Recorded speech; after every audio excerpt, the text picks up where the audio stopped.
from Seoul, Korea, and welcome to the GSL. I'm Tasteless, and as you guys know, this is Artosis, together with a casting Archon, ready to give you some Starcraft 2 action. We've already casted 5 best of 3s. Yes, we certainly have. Certainly feels like we have, and now we're going to cast 4 more for you guys because we love this game and we love you guys. So, good reasons both. I know, very good reasons. Just truthful, good reasons. And I think, I'm kind of learned a lot about Terran versus Zerg today because for those best of 5s that we casted, we're Terran versus Zergs. Pretty interesting. We did see some pretty cool games. Moon pushing through. Warcraft 3 power right there. Doing a great job in that series. What else did we see today? Well, we saw Hydra, of course, Hydra. advance. We saw Jinro advance. Right. So those were the 2 that were really exciting for a lot of Foreigner fans.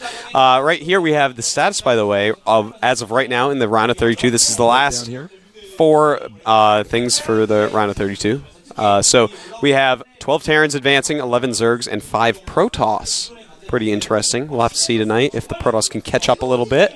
Yeah, Protoss have been lagging behind as far as numbers go, but the Protoss that are still left in this tournament, I mean, we got the Guinea Pig, we got Next Genius, so I wouldn't be surprised if we have a Protoss in the Final Four, if not 2 Protosses in the Final Four. Could happen. We will have to see, though. Yeah. But yeah, those 2 are really, I have my eyes on Guinea Pig, man. Yeah. He is adorable. Guinea Pig is pretty good. Of course, we have a decent amount of Terrans and Zergs. Excuse me. What's interesting about this is we started out with so many Zergs in the round of 64, and now we have lost so many Zergs in the round of 64 now that it's close to finishing up. We've lost a lot of everything, but yeah, you're right, Tasteless. A lot of Zergs have been eliminated. Yeah. But still, we do have 11 left. Pretty solid. That's about a third of the field. Terran a little bit over that right now. Of course, we could have more of each go in tonight. We're going to have to see if the Protoss can maybe catch up, make some headway on coming back. Yeah. I hope. We're going to find out. By the way, tomorrow starts the round of 32. We will be commentating that at the same time as this. Yes. As where we're at now. No more morning casts. Yeah, no more morning casts, even though it was really like 1 p.m. That's a morning for somebody like me. And it felt like it. So, for the round of 32, get ready for that tomorrow. And it's, by the way, we got Slayer's Boxer playing today. It's going to be fun to clean that up. Here's the round of 64, day 4 match results. This is what we commentated earlier today here in Seoul. We had Alive FOU taking out OGS Xenio 2-0. Amazing player is alive. Holt Prime.we taking out NSP June. We had Liquid Jinro 2-1 over Next Drug. Totally tell you to watch that. Both great players. Amazing match. We had We Made Fox's Moon take out the Butterfly Effect 2-1. So that Warcraft 3 Legends through. And of course, EG Hydra absolutely destroying Next Choa. I do not suggest that match to anyone to watch. That was pretty brutal. Hydra dominated that pretty hard. Now, going on to today's matches, what we're going to be commentating momentarily here, we have I'm MVP, an absolutely great Terran player going against BanBans Zenith. Then we have Anyang Prime.we going against Choya FOU. And then Destination against Check Prime.we. Slayer's Box are going to close up the night against Nexon. So these are going to be some awesome games. Slayer's Boxer, we save the best for last. Oh boy, oh boy, oh boy. I cannot wait to commentate his games. I'm curious to see how far I'll get in this tournament. Of course, if you're unfamiliar with Slayer's Boxer, first of all, that's kind of weird. But then second of all, he was the Emperor of StarCraft 1, probably easily the most famous StarCraft 1 professional gamer of all time. Most popular professional gamer of all time. Yeah, basically. And he's playing StarCraft 2 now, so it's really exciting to see how far he's going to get in this event with competition so high here at the GSL. Definitely the Michael Jordan of esports. Right. Michael Jordan of esports right here. That's right. He is a real force to be reckoned with. And, he's a real creative guy, so it's kind of cool to see what kind of creative strats he's going to be throwing out in this series. By the way, special thanks to our sponsors and our viewers. Yes, you person there, probably eating some Doritos, maybe some popcorn, Yeah. maybe having your cereal if it's the morning time, maybe if it's evening time. Ever have popcorn with a little bit of Parmesan cheese on it? Yes. Surprisingly good. It's not bad. Tried that I would recently. recommend that to our viewers, actually. Yeah. That, Sprinkle a little Parmesan on top. Try it's it. quite good. Give it a whirl. Good, instead of salt, don't do both. That would be a little bit weird, I think. Yeah. Not too much salt. Sodium's bad for you. Yes. As is Parmesan cheese, but it's not as bad for you as salt, though, right? You know more about nutrition than I do. Well, you need a little bit of salt to stay alive, but you taste this. You have too much salt. I'm one of those saltine guys. Anybody can participate in the GSL. These people simply signed up and showed up to our qualifiers, and now they're here at the round of 64. You can do the same. We have Koreans and non-Koreans participating. This is the Global Starcraft League. But now let's take a look at our Terran player. I am MVP. That's right, and he is the MVP. Highest ranked ladder player in the world last I checked. First to hit 3,000 on the Battle.net ladder.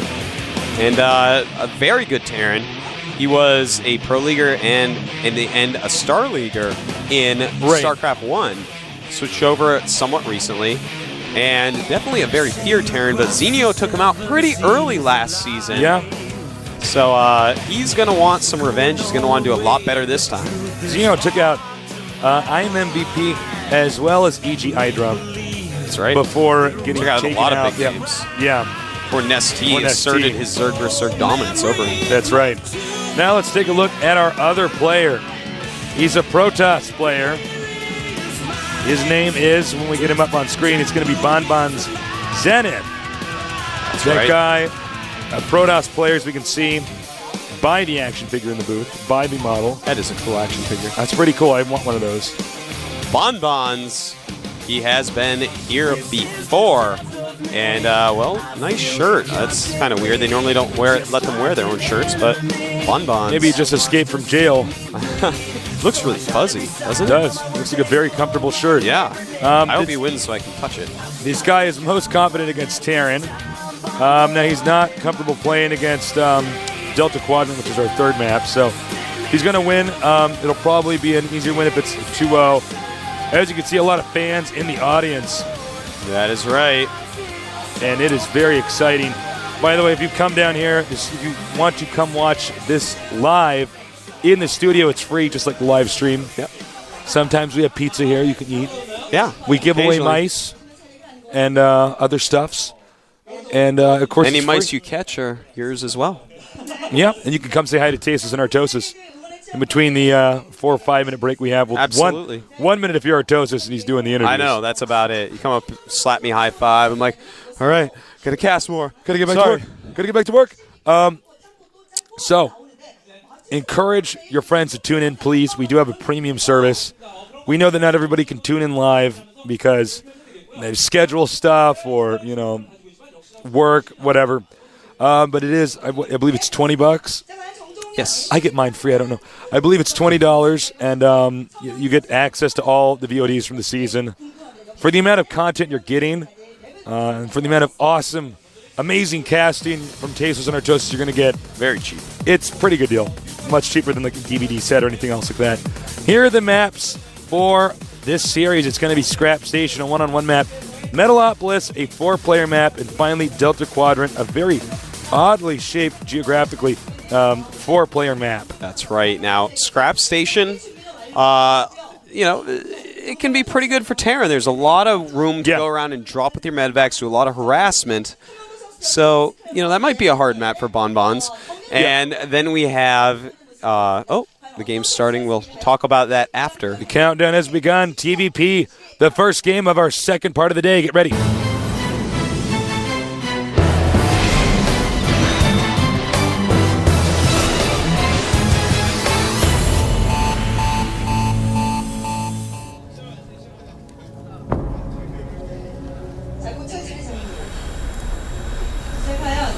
All right, over here in the red, we have our Terran player. He played Terran in StarCraft 1. He's playing Terran in StarCraft 2. I am MVP.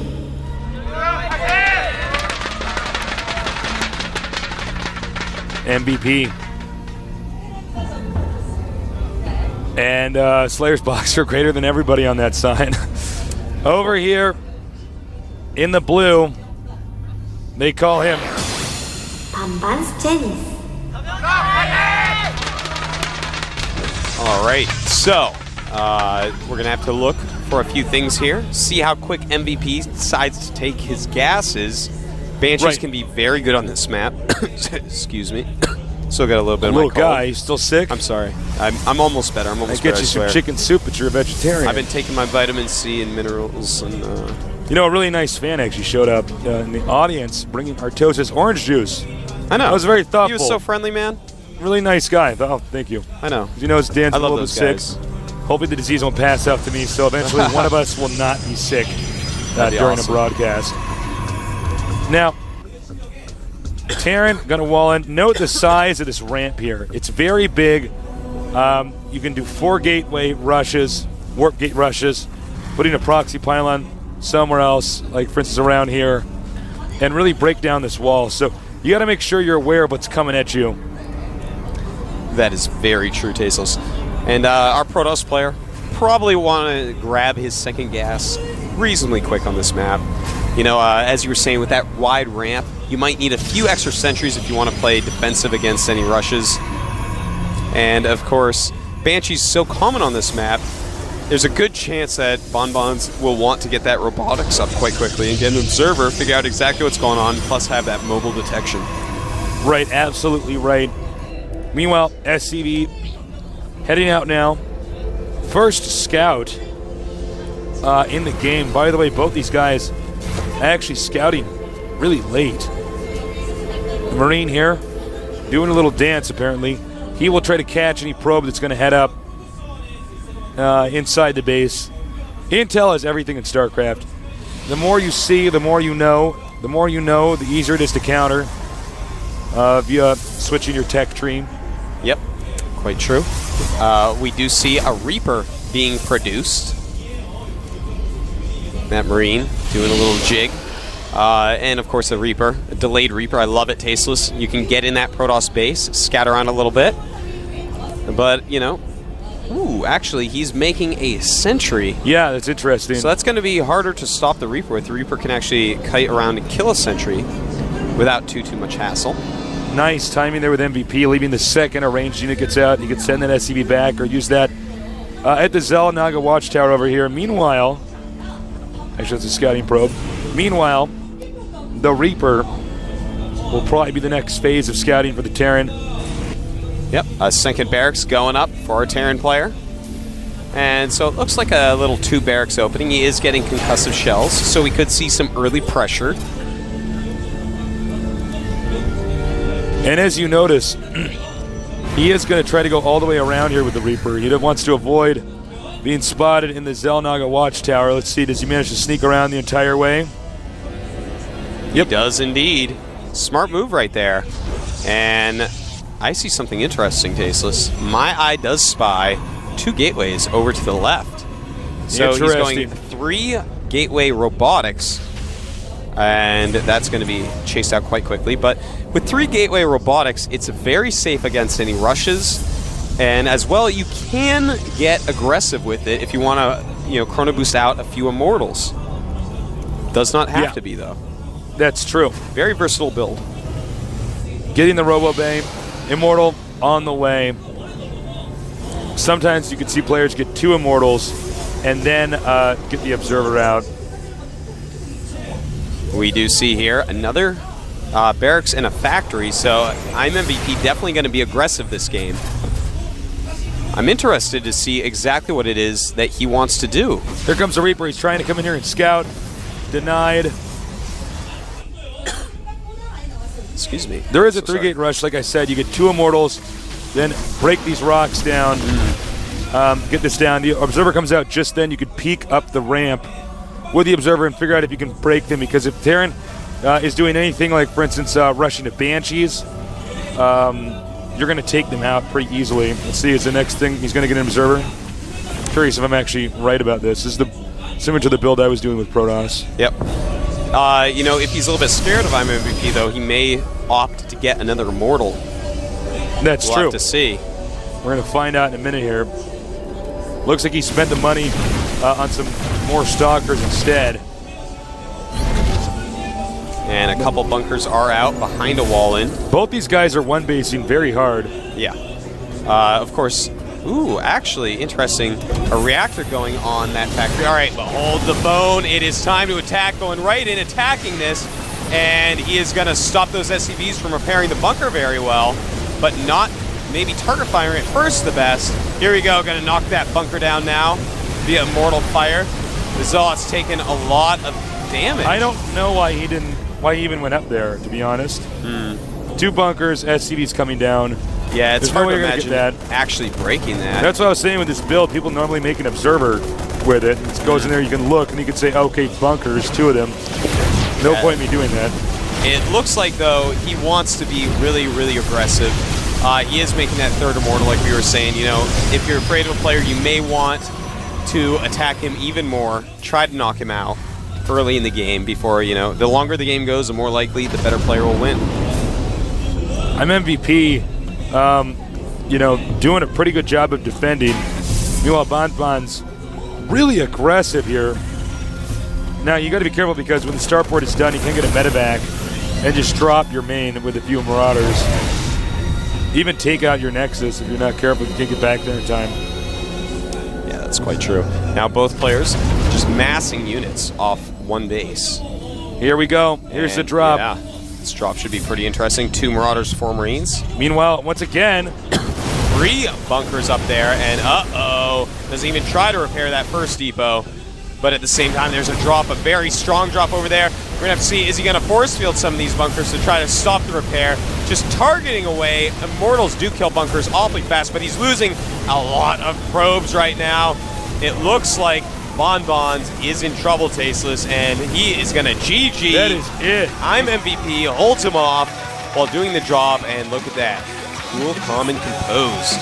I'm MVP. A true SC pro feeling gamer. Pretty good about that. All he had to do was basically sit back at his base and make logical decisions.